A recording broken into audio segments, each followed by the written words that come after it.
स्वागत छ भाइ बहिनीहरूलाई नेपाल अनलाइन स्कुलमा।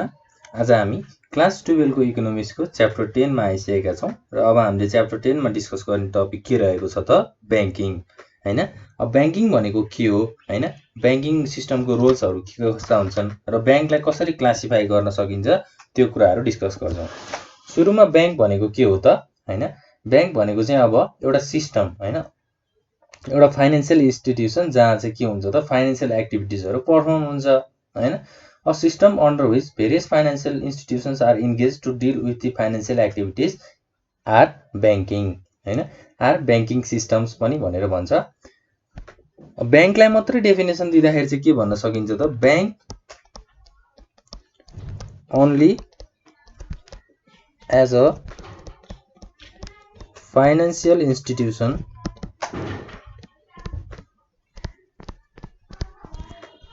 accepts money as deposits and makes payment to the consumers on short notice or request। Bank चाहिँ एउटा फाइनेन्शियल इन्स्टिट्युसन हो जसले चाहिँ मनी र डिपोजिटलाई एक्सेप्ट गर्छ र कन्ज्युमर्सहरूलाई अथवा कस्टमरहरूलाई पे पनि गर्छ हैन, at a short notice or request. हामीले नर्मली बुझ्दा बैंकलाई चाहिँ के भन्न सक्छौं त, एउटा फाइनेन्शियल इन्स्टिट्युसन हो जहाँ चाहिँ फाइनेन्शियल एक्टिभिटिजहरू पर्फर्म हुन्छ भनेर भन्न सक्छौं। अब बैंकको डेफिनेसन्स भनेको चाहिँ अब धेरै नै छ हैन। बैंकको डेफिनेसन्सहरू हामीले अब जस्तै बैंकबाट मनीहरू ट्रान्सफर गर्न सकिन्छ, पब्लिक फन्डहरू बनाउन सकिन्छ हैन। त्यसैगरी हामीले बैंकबाट लोनहरू डिपोजिटहरू गर्न सकिन्छ।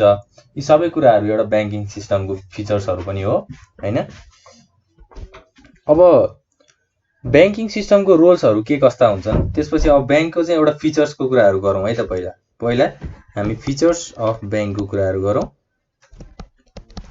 बैंकका फिचर्सहरू चाहिँ के कस्ता हुन सक्छन् त, जस्तै 1 नम्बरमा इट डिल्स विथ मनी हैन, it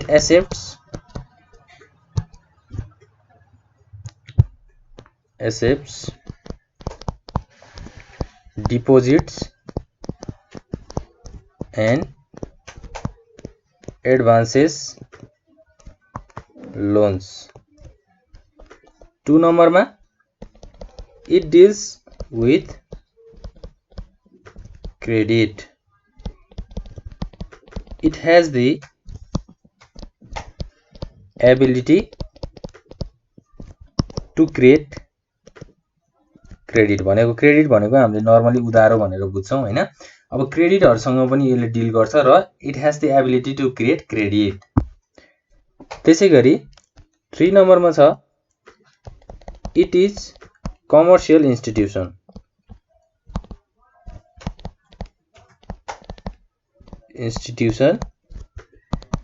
it aims at earning profit.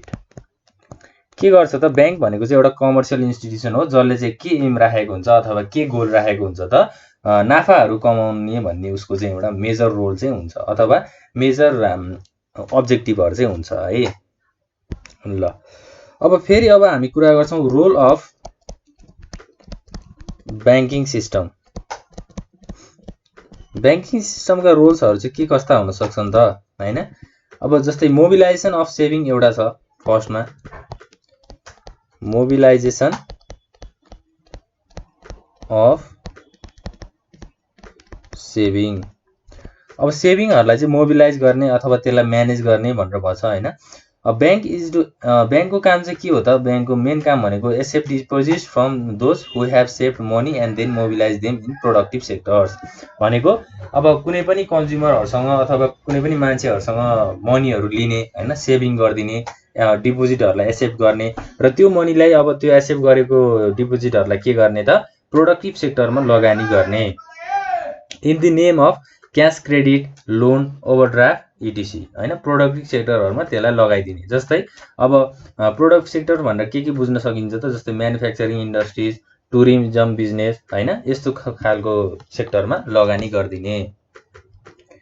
त्यसैगरी सेकेन्डमा छ क्यापिटल फाउन्डेसन फर्मेसन। फाउन्डेसन र फर्मेसनको कुरा एउटै नै हो। क्यापिटल फर्मेसनको लागि पनि ब्याङ्कले चाहिँ हेल्प गर्छ। जस्तै इकोनोमिक डेभलपमेन्ट अफ कन्ट्री हैन, कन्ट्रीको इकोनोमिक डेभलपमेन्टमा चाहिँ क्यापिटल फर्मेसन गर्नलाई चाहिँ मद्दत गर्ने भयो। त्यसैगरी थर्डमा छ मोनिटाइजेसन अफ इकोनोमी। इकोनोमीलाई पनि के गर्ने रहेछ त ब्याङ्किङ सिस्टमले मोनिटाइज गर्ने काम गर्दो रहेछ। कसरी त, ब्याङ्किङ सिस्टमले चाहिँ अब अर्गनाइज मनी मार्केटहरूलाई अर्गनाइज गर्ने हैन, त्यसपछि त्यसलाई डेभलप गर्ने। रुरल एरियाजहरुमा चाहिँ अब डेभलपिङ कन्ट्रीमा चाहिँ रुरल एरियाजहरुमा अब ब्याङ्किङ सेक्टरको कुराहरू हुँदैन हैन, त्यही भएर चाहिँ ब्याङ्कहरूले चाहिँ यस्तो खालको इन्फ्रास्ट्रक्चरहरूलाई डेभलप गरिदिने र इकोनोमीलाई मोनिटाइज गर्ने काम पनि गर्दो रहेछ। त्यसैगरी 4 नम्बरमा promotion of trade and industry.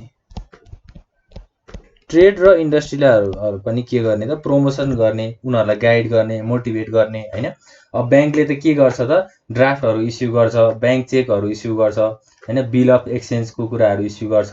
यसले गर्दा के हुन्छ त, एउटा ट्रेड गर्ने अथवा बेच्ने र किन्ने हैन, एक्सपोर्ट र इम्पोर्टमा पनि धेरै मद्दत हुन्छ, इन्डस्ट्रीलाई पनि मद्दत हुन्छ। त्यसैगरी 5 नम्बरमा छ रेमिटेन्स अफ मनी हैन। रेमिटेन्स भनेको चाहिँ के हो त, अब money can be transferred easily from one place to another हैन, and one country to another. अब रेमिटेन्स भनेको त अब कुनै अर्को फरेन कन्ट्रीमा कमाएर ल्याएको पैसा आफ्नो कन्ट्रीभित्र भित्राउनेलाई रेमिटेन्स भनिन्छ। अब यो रेमिटेन्सहरूको पनि कसरी आउन सक्छ त, जस्तै अब people have become free of the risk of carrying gas, cash, gold, silver हैन हो। यस्तो खालको कुराहरूलाई पनि एउटा ब्याङ्किङ सिस्टमबाट चाहिँ हामीले इस्यु गर्न सकिन्छ हैन, ब्याङ्किङ सिस्टमबाट हामीले कुराहरू म्यानेज गर्न सकिन्छ। त्यसैगरी 6 नम्बरमा छ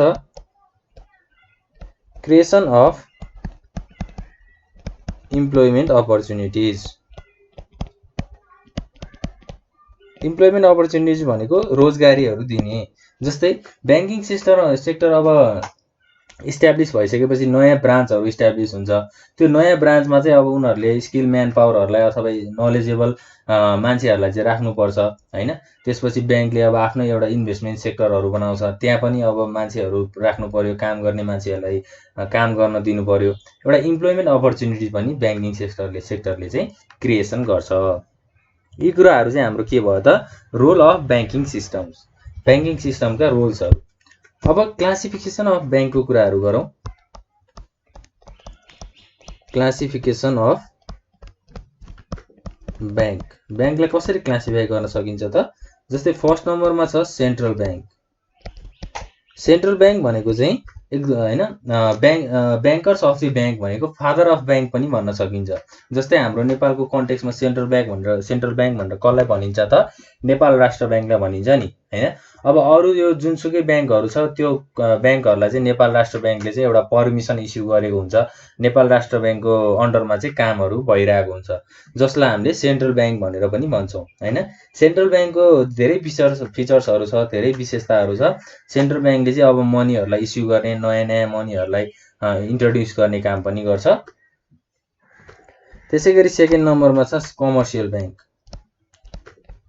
कमर्सियल ब्याङ्क भनेको चाहिँ कस्तो खालको ब्याङ्क हो भन्दा हैन, bank which perform all kind of banking business and generally finance, trade and commerce are called commercial bank हैन।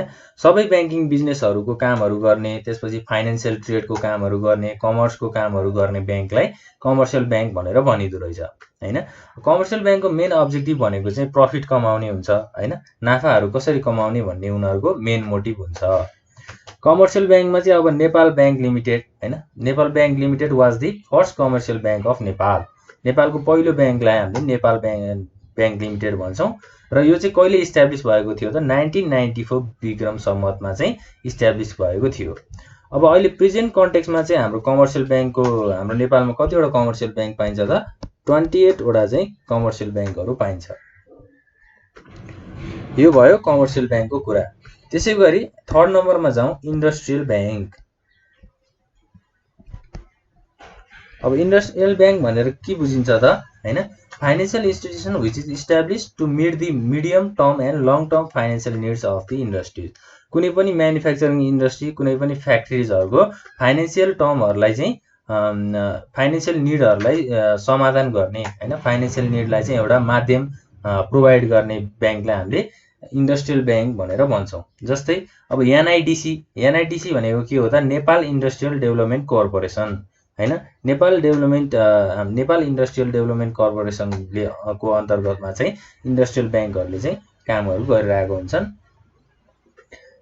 इन्डस्ट्रियल ब्याङ्क चाहिँ आज ब्याकबोन चाहिँ बसिरहेको हुन्छ हैन। जस्तै industrial bank is the backbone of industrial sector to expand the modernize small medium and large scale industries हैन। Small medium र लार्ज स्केल इन्डस्ट्रीहरूलाई चाहिँ एक्सपान्ड गर्ने, उनीहरूलाई मोडर्नाइज गर्ने काम चाहिँ कसले गर्दो रहेछ त? इन्डस्ट्रियल सेक्टर अथवा इन्डस्ट्रियल ब्याङ्कले गर्दो रहेछ।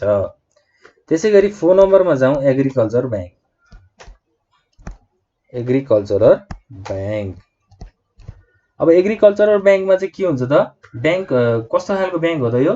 Bank establish for the development and modernization of agriculture sector हैन। अब हाम्रो देश नेपाल भनेको के हो त? पुरै एग्रिकल्चर कन्ट्री हो नि, हामी एग्रिकल्चर कन्ट्री भन्छौँ नि हैन। अब एग्रिकल्चर कन्ट्रीमा त धेरै फर्टिलाइजर, सिड्सहरू हामीले उत्पादन गरेर, बिउ बिजनहरू उत्पादन गरेर कल्टिभेसन गर्छौँ हैन, क्यास क्रप्सहरू इस्टाब्लिस गर्छौँ हैन। यो कुराहरू के हो त? हाम्रो नेपालको चाहिँ विशेषता हो। अब त्यो कुराहरूलाई मोडर्नाइज गर्न अथवा त्यो कुराहरूलाई म्यानेज गर्न के चाहिएको हो त? एग्रिकल्चर ब्याङ्क चाहिएको हो। एग्रिकल्चर ब्याङ्कले चाहिँ अब किसानहरूलाई लोनहरू प्रोभाइड गर्ने, किसानलाई फ्यासिलिटिजहरू प्रोभाइड गर्ने, इन्फ्रास्ट्रक्चर डेभलपमेन्टहरू गरिदिने, यस्तो खालको काम चाहिँ एउटा एग्रिकल्चर ब्याङ्कले गर्छ। त्यसै गरी अर्को छ 5 नम्बरमा सेभिङ ब्याङ्क हैन। त्यसै गरी अब 6 नम्बरमा एक्सचेन्ज ब्याङ्क हैन। त्यसपछि 7 नम्बरमा रुरल डेभलपमेन्ट ब्याङ्क। यी 7वटा टाइप्स अफ ब्याङ्कको कुराहरू चाहिँ हामीले गरेका छौँ हैन। अब बुझ्नुपर्ने कुरा भनेको यति हो। अब सेन्ट्रल ब्याङ्क भनेको के बुझ्नु पर्यो हैन? त्यो भनेको के हो बुझ्नु पर्यो? कमर्सियल ब्याङ्क भनेको बुझ्नु पर्यो र मेन चाहिँ एग्रिकल्चर ब्याङ्क। यी 3टा कुराहरू चाहिँ हामीले बुझ्नै पर्ने हुन्छ है त। अरु कुराहरू पनि बुझ्नुपर्छ हामीले, अरु कुराहरूको नि नलेजहरू चाहिँ हामीलाई चाहिन्छ। ल अब आजको क्लासमा हामीले डिस्कस गर्ने टपिक भनेको लगभग यति नै रहेको छ हैन। अब हामीले डिफरेन्सेसको रूपमा हेर्दाखेरि पनि सेन्ट्रल ब्याङ्क र कमर्सियल ब्याङ्कको डिफरेन्स हेर्दाखेरि पनि सेन्ट्रल ब्याङ्कलाई हामीले फादर अफ द ब्याङ्क भन्छौँ भने कमर्सियल ब्याङ्कलाई चाहिँ हामीले सबै ट्रेड र कमर्सियल एक्टिभिटिजहरू गर्ने भएर कमर्सियल ब्याङ्क हो भन्छौँ। कमर्सियल ब्याङ्कको मेन उद्देश्य भनेको चाहिँ अब प्रफिट कमाउने हुन्छ हैन। सेन्ट्रल ब्याङ्कको मेन उद्देश्य भनेको चाहिँ ब्याङ्किङ सेक्टरलाई कसरी राम्रो बनाउने भन्ने हुन्छ। नेपाल राष्ट्र ब्याङ्क भनेको चाहिँ हाम्रो नेपालको सेन्ट्रल ब्याङ्क हो र यो चाहिँ सबै हाम्रो नेपाल गभर्नमेन्टले कन्ट्रोल गरिरहेको हुन्छ हैन। नेपाल गभर्नमेन्टले नै सबै कामहरू गरिरहेको हुन्छ। कमर्सियल ब्याङ्कलाई चाहिँ हाम्रो नेपाल गभर्नमेन्ट ब्याङ्क भनेर भन्न मिल्दैन, किनभने यो एउटा प्राइभेट सेक्टरको कुराहरू हो हैन। प्राइभेट व्यक्तिहरू मिलेर फर्म गरेको ब्याङ्कलाई कमर्सियल ब्याङ्क भनेर भनिन्छ। ल यति कुराहरू हामीले बुझ्नु पर्यो आजको क्लासमा। के कुराहरू डिस्कस गरेका थियौँ त? हामीले ब्याङ्किङको डिस्कस गरेका थियौँ, फिचर्स अफ ब्याङ्कको कुराहरू र ब्याङ्किङ सिस्टमको रोलहरू हैन। यति कुरा चाहिँ हामीले राम्रोसँग बुझ्नु पर्यो र क्लासिफिकेसन अफ ब्याङ्कको कुराहरू पनि बुझ्नु पर्यो। अब अर्को क्लासमा चाहिँ हामीले डिस्कस गर्ने टपिक भनेको मनी मार्केटको कुराहरू छ हैन। त्यसै गरी क्यापिटल मार्केटको कुराहरू छ। यति भन्दै आजको क्लास यही इन्ड हुन्छ। Thank you.